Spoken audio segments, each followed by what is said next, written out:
peut-être passer à l'exemple. Je vais en dire un mot, vous pouvez commencer à venir, monsieur. Donc, monsieur Mana et monsieur Dupuis, qui sont tous les deux copropriétaires dans un ensemble de grande taille qui comporte 11 copropriétés rassemblant, vous me corrigerez, moi, 978 lots. Ah, j'ai mis ça en tête. Alors, il y a 1024 lots, mais il y a les pavillons, ils vont retirer les pavillons, c'est 978 lots. Un petit peu moins de 1000 logements sur 11 copropriétés. Donc dans les 3300, il y en a dont 1000 à Fresnes. Non, j'ai terminé. Donc, 2 copropriétés, représentées par leurs 2 présidents ici, qui eux comportent 216 logements. Parce qu'on n'a pas la totalité de Fresnes qui a décidé de se lancer dans les travaux. Déjà, on est très content parce qu'on a 2 présidents avec leur assemblée générale qui ont dit on a envie d'avancer en parallèle tous les 2. Même si notre gouvernance est indépendante, on pense que ça aurait du sens esthétiquement, en cohérence des travaux, économiquement, de faire ensemble. Et donc la base. C'est une grosse copropriété de 11 bâtiments, vous voyez, donc 11 syndicats secondaires, un syndicat principal. Donc 978 logements dans les 11 bâtiments, et il y a 2 bâtiments parmi les 11. Ce sont les 2 présidents qui ont engagé et qui ont mené à leur terme. C'est le projet de rénovation qui représente 216 logements. Et on n'a pas réussi à entraîner les autres logements, parce que vous avez vu un peu la complexité à mettre en œuvre ce type de projet, c'est pas évident, donc il faut des conseils syndicaux qui soient matures, engagés. Et donc évidemment, s'il y avait eu 2-3 autres bâtiments, 500 logements qui auraient pu engager en même temps un programme de travaux, le coût par mètre carré aurait été moindre, c'est évident. Et déjà, en associant 2 bâtiments, on a déjà réussi à faire des mutualisations, une mutualisation de la solution mise en œuvre. Donc il y a eu il y avait 2 marchés distincts, 2 consultations, 2 marchés, mais il y a eu les mêmes entreprises qui ont été retenues lors de la consultation. Donc il y avait quand même des effets d'économie où il y a eu des remises sur les 2 marchés parce qu'ils étaient groupés. Il y a les mêmes solutions standards qui ont été mises en œuvre dans les 2 bâtiments. On a standardisé au maximum pour réduire les coûts.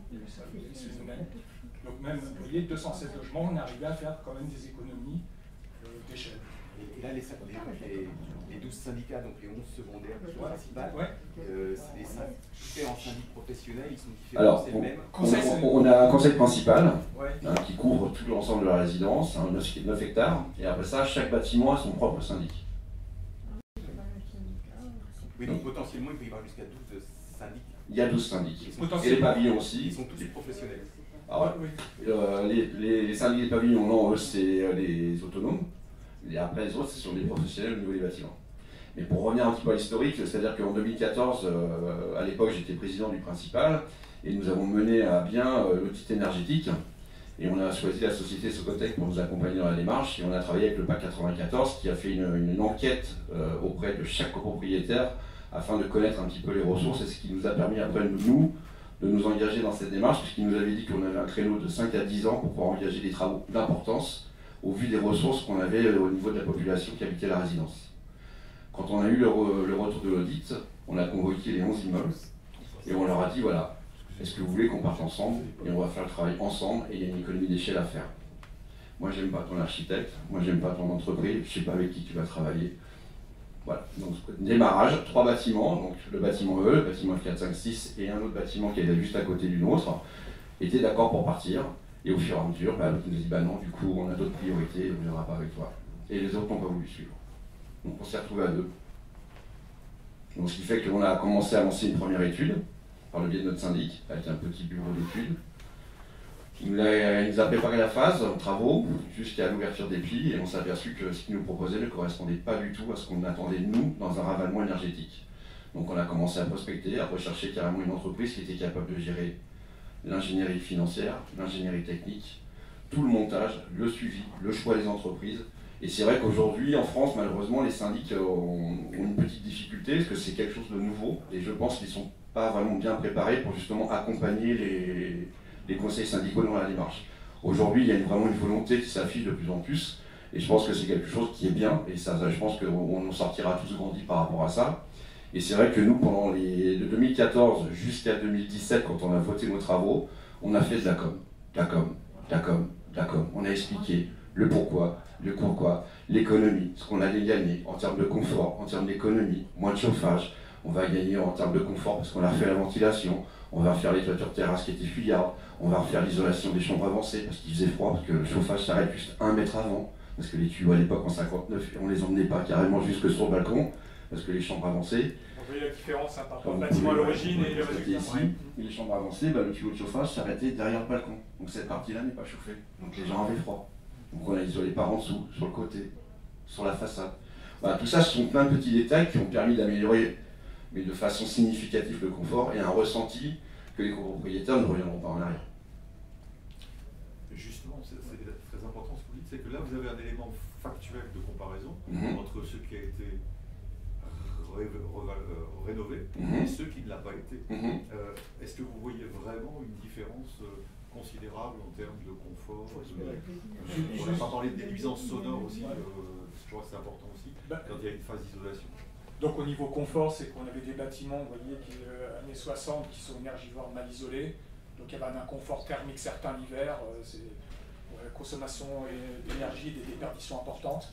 Donc là, l'effet qu'on ressentit admis par tous, c'est que bon, bah, on a moins froid l'hiver, on a une température, on a 2-3 degrés de plus dans les appartements. On a l'été, c'est moins le four aussi, vous voyez, avec les changements climatiques. Il y a la ventilation, justement, ça participe au phénomène que ça survent. Vous voyez, c'est ce qui a été expliqué tout à l'heure. C'est que quand il fait très chaud, quand il fait très froid, il y avait une surventilation par ventilation naturelle, donc il y a une régulation qui se fait. Vous voyez, quand on a fait 42 degrés l'été dernier, on avait la ventilation qui était en place, donc on ressentait l'isolation et la ventilation. L'hiver, on a ça. On a aussi l'effet consommation d'énergie. Tout à l'heure, j'entendais des questions. Ah oui, il y a des calculs qui sont faits de performance énergétique du bâtiment avant travaux. Et, bon, évidemment, ces calculs sont faits sur des méthodes réglementaires, donc sur des hypothèses de calcul, où il y a des modes de consommation réglementaires. Vous voyez, de type par habitant, il y a ça. Donc il y a forcément un écart par rapport au réel. Mais ce qu'on peut vous dire, c'est qu'on a des compteurs énergétiques par bâtiment. On a un bâtiment, par exemple le mien, 80 logements. Il y a un bâtiment identique dans la résidence, de taille dans la surface au mètre carré. On a le compteur énergétique par bâtiment qui mesure en temps réel. On a un système avec l'exploitant de chauffage en temps réel. On peut le voir sur une semaine, une journée. On voit le nombre de mégawattheures qui est absorbé par le bâtiment rénové et le nôtre. On voit l'écart, c'est certain. Vous voyez, donc on a 33, il y avait le calcul de performance énergétique de notre bâtiment par méthode réglementaire a donné que ça devait garantir 33% de consommation d'économie d'énergie. J'ai bien notre énergie. Il y a l'électricité et le chauffage. Donc le chauffage c'était 35-40 à peu près de prévu. Là on le voit par les mesures et on va l'affiner au cours du temps parce que ça a été mis en place. On voit un écart important, substantiel, 30%. De consommation réelle entre le bâtiment non isolé et une autre. Donc on a les données comme ça, et de ce fait, on voit déjà un début d'effet sur les charges de chauffage dans une copropriété du chauffage au sol. C'est une part importante des charges, donc on voit déjà depuis un an un effet sur les charges du principal de chauffage, du fait qu'il y a de 20% des logements qui ont engagé les travaux de rénovation énergétique. On voit déjà un début d'effet. Voilà, donc confort, isolation, ventilation, puis consommation d'énergie. Et les fenêtres aussi, parce qu'on a fait un programme de rénovation de fenêtres. Oui, dans les immeubles avant rénovation, il y avait combien d'appartements où il y avait les doubles vitrages? Ah oui, donc là, ce qu'on a fait dans mon immeuble, en fait, il y a toute l'étude qui a été faite, le diagnostic de l'existant, l'état d'existant, sur les vitrages. Donc il y avait 20% de fenêtres, il y avait 20% de fenêtres simples vitrage très anciens, vous voyez, les fenêtres d'origine. Il y avait enfin comme ça, j'ai l'ordre de grandeur, il y avait une vingtaine de pourcents de fenêtres qui avaient été rénovées depuis 10 ans, si vous voulez, des fenêtres modernes, et il y avait le milieu.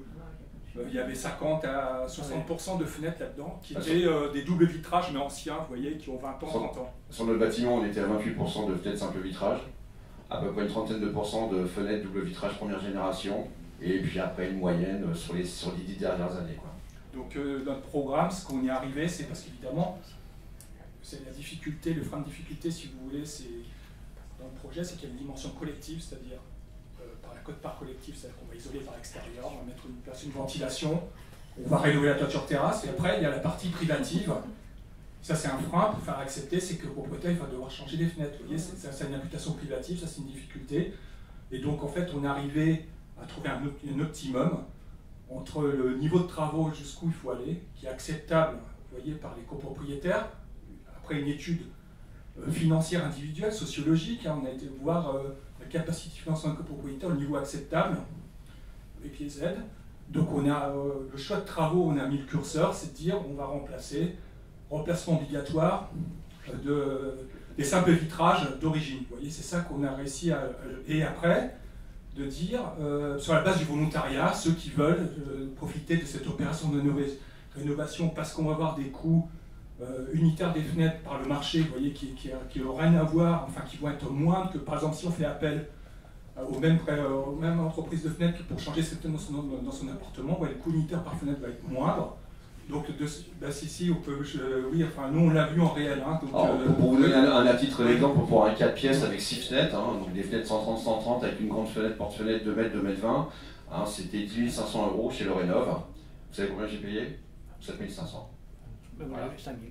Voilà, oui, mais bon, voilà. Après, oui, il y a une économie d'échelle. Alors après, je vous dis, après, tout dépend le type. Plus ou moins dans le métier, donc. Oui, non, mais après, tout dépend après la topologie et puis le type de fenêtre, le type de profilé que vous mettez, le type de verre, enfin. Voilà, après, je vous dis, après, on n'est pas là pour opposer, hein. Je pense qu'on est là pour livrer un peu notre expérience. C'est un retour, hein, qui peut éventuellement après aider. Après, je vous dis, on n'a pas la science infuse, loin de là. Je vous dis, on a essayé, nous, de s'orienter sur un projet de travaux, et c'est pour ça qu'on a choisi, bon, suite à la première étude qui n'a pas marché, on a recherché justement un bureau d'études qui était capable de nous amener, de nous apporter tous les éléments qu'on recherchait. Pourquoi choisir Île-de-France Énergie? Parce qu'on avait consulté Renova aussi et d'autres concurrents. C'était les seuls qui nous proposaient un temps de travail réel pour pouvoir mener la mission à bien. Il y a plein d'autres qui sont sur le marché, sauf que la plupart du temps, calculez le nombre de jours qu'ils vous proposent pour mener à bien votre étude. Vous allez voir la différence. Et le nombre de jours qui est proposé par Île-de-France Énergie, c'est le nombre de jours qu'il faut. Les rambardes, vous l'avez changé. Les rambardes, on a été obligé de les changer, parce que du fait qu'on a fait l'isolation au niveau des chambres avancées, le problème qu'il y a, c'est que la rambarde ne tenait plus parce qu'elles étaient scellées dans le béton. Du fait qu'on les ait coupées, ça nous aurait coûté une fortune de refaire une soudure, de les refixer, enfin on avait aussi vite fait de les changer. Et vous avez mis quoi? Des barres en inox? Voilà. Nous, chez nous, on a préféré prendre de l'aluminium, directement de la garde-corps aluminium, et pour le bâtiment, eux, ils avaient une option, on avait deux options, c'était soit un garde-corps en verre, soit un garde-corps aluminium barodé. Donc en fait, vous voyez là dans les bâtiments, on a profité au-delà de toute la dimension projet de rénovation, il y a quand même la dimension architecturale qui a été expliquée au début par M. Claustre. On a quand même, il y a une étude architecturale où il y a une rénovation, vous voyez, niveau esthétique, le rendu esthétique, et une réflexion. Ouais, la Célène de Roche. Mais par exemple, vous voyez, avec le mosaïque de couleurs, il y a les garde-corps verts. L'intérêt du garde-corps vert, c'est qu'avant, esthétiquement, c'était pas beau, parce qu'on voyait des désordre sur tous les balcons avec les baraudages, c'est moche. Donc là, avec les garde-corps verts translucides, ça cache le désordre.